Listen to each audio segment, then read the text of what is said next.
Hi, I'm Chef Mike and welcome to Kroger Culinary 411, where it's all about the info. Today, it's about basic knife skills.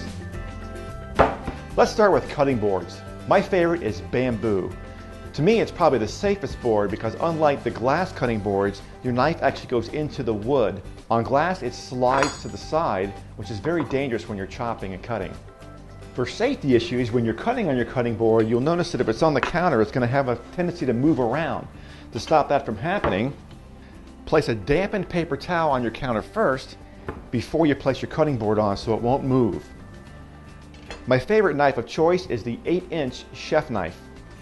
To hold the knife, take your index finger and your thumb and pinch both sides of the top of the blade, then bring your other 3 fingers back onto the handle of the blade.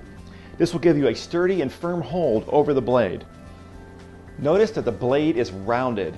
For the safest cutting technique, the blade actually never comes off the cutting board as you're cutting up and down while moving the blade up and down. To me, the most unsafe chop is, I don't do that. The other half of the safe cutting technique is going to be your hand that holds the food you're cutting. You don't want to keep your hand in this position or this way. You want to make sure you do what we call the claw grip, where your fingers are at the very top holding the item you're cutting. Let's start with an onion. We're going to cut it from the root end to the stem end. We'll bring our fingers up to the claw grip, put the knife on top, and drive the knife down till it hits the cutting board, and then finish your cut. Next, we're going to lay the onion down on the flat side where it's going to be easier to handle. Fingers again in a claw grip, remove the end where the stem was, keeping the root end intact. Next, remove the outer layer of the onion. Now, if you want to make some real thin slices for, say, a salad, we'll start again with our claw grip. You don't want to hold it like this because see where my thumb is, that's dangerous. Claw grip, we'll bring the knife, the tip is staying down, and we'll make some really thin slices of the onion. Make some great slices for salads. If you want to dice the onion, hold the back of the onion, we'll make some vertical slices, not all the way through, because remember that root end is going to hold the onion together. And we'll turn, and again, with our same cutting technique, roll the knife, make some nice dice. Notice I maintain my claw grip as I move back down the onion as I'm slicing. Now what about a green onion or a scallion? We'll start by removing the hairy end, then remove the one outer layer piece, and we'll make some really thin slices. Or if you want to dice, you can come in and make one slice down the middle, or turn it 90 degrees and do another one, and then do a really small dice.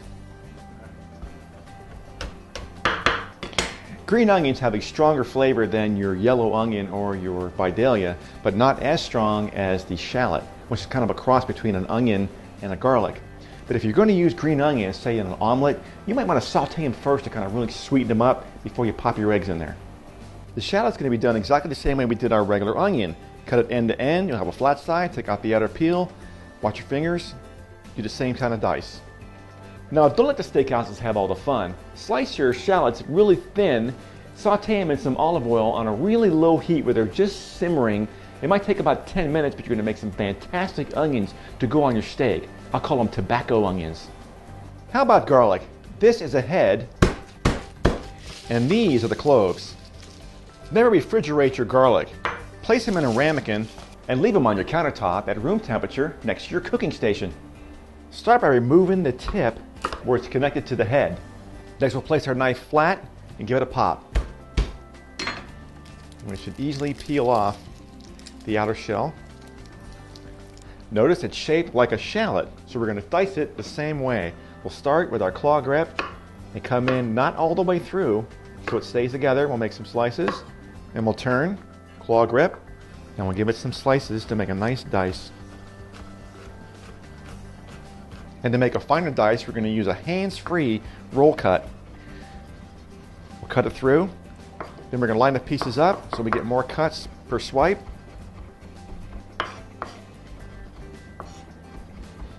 These little ramekins are handy to have on your counter, so when you're getting ready to cook, have everything chopped ahead of time. French call it mise en place, which means a place for everything and everything in its place. You never do any cooking till all your items are diced, cans are open, and lined up in the order they go into your pan before you start. Which leads me to the most asked about item to cut, the green bell pepper. We'll start by removing the top and the bottom. Remove that seed clump.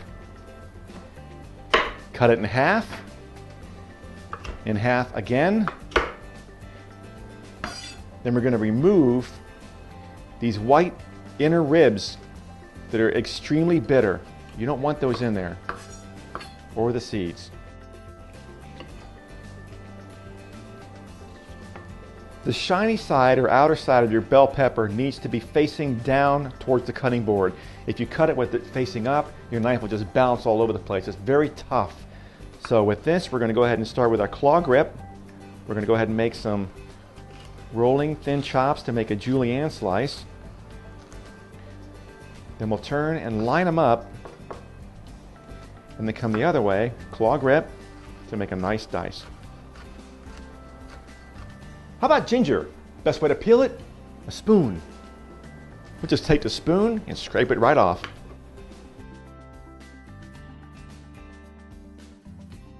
Remember that the center portion of the ginger root is very fibrous and tough.